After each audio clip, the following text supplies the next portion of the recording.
Am I wrong for messaging the husband of my husband's affair partner? I found out my husband of nearly 20 years is cheating for the second time. I know, fool me once and all that, but needless to say, my blood will not stop boiling. We are getting divorced. I just had this hunch that the affair partner was also married. Something about my husband's comments about her didn't add up. Since he was too checked out to even bother with a burner phone, it took about 5 minutes with the phone bill and 10 minutes of Googling to find an email address for her husband. I'm not on Facebook, so probably that would have been faster if I was. I sent him an email, and within 5 minutes, my husband was texting me about what I had done, saying I destroyed a family today. All I can say is I wish someone would have told me the first time he cheated, so I wouldn't have hung out with the women and been friendly. This guy is in a similar situation as he and my husband know each other. I actually sent the email from our burner email address and didn't out my husband in case I was wrong somehow. But it's clear to me based on my husband's comments that the affair partner named him. The affair partner swears she's been trying to end things with her husband and he won't listen.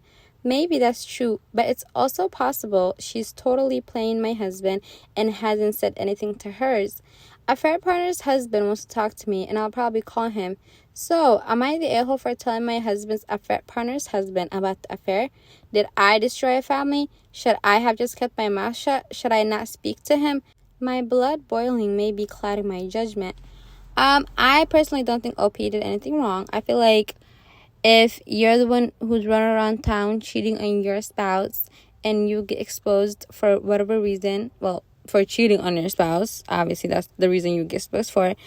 Doesn't really matter who exposed you. At the end of the day, that's your personal problem. Like, top comment, she destroyed her own family. Your garbage husband blaming you just shows how worthless he is. And then someone said, I know, right? Husband makes the active and deliberate decision to sleep with another man's wife and then accuses his wife of breaking that family, as if he and his affair partner weren't the ones who did that.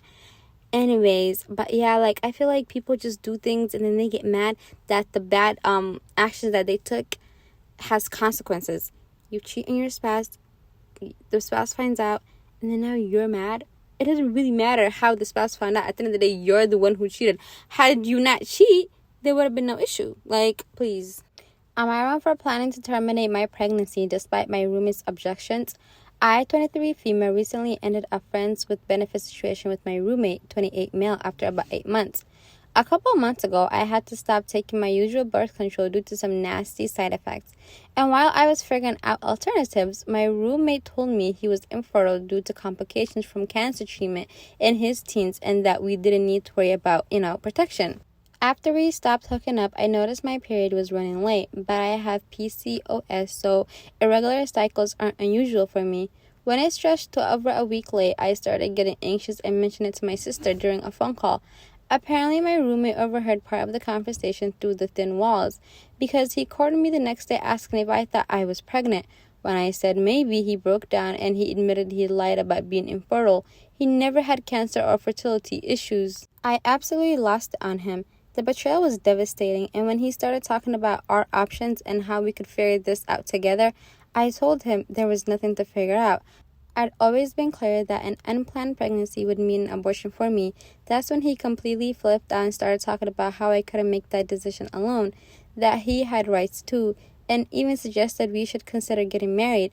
I took a pregnancy test yesterday, and it was positive, but I'm waiting for a doctor's appointment to confirm.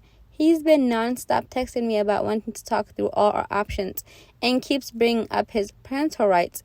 We live in a pretty conservative state, and I'm honestly not sure what legal standing he might have.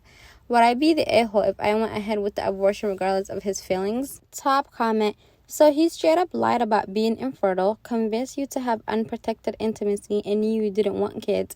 And now that you're pregnant, he's suddenly talking about marriage and parental rights? Yeah, that's not just messed up, that's textbook baby trapping. He knew exactly what he was doing. He promised something wouldn't happen, it did, and now he's trying to guilt you into keeping the pregnancy like it was some surprise you both stumbled in together. It wasn't, it was calculated. And just so we're clear, obtaining consent through lies, especially about something as serious as fertility, can legally fall under sexual assault in many places. You didn't consent to this, you were manipulated into it.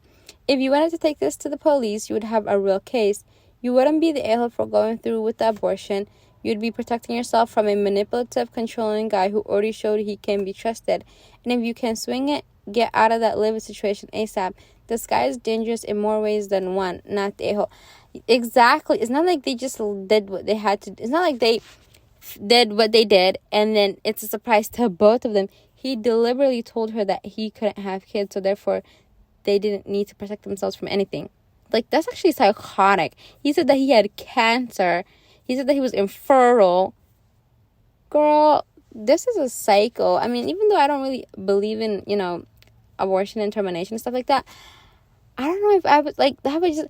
Honestly, this is why you don't do fornication with anybody and their mom, because now you're in a stick situation. Because because a lot of women, when they get abortion, they say, oh, that it took a mental toll, like it took a toll on them mentally.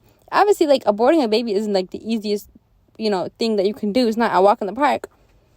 So imagine if she didn't believe in that, and now she'd be stuck with a man who's psychotic, and his damn psychotic baby. That's crazy.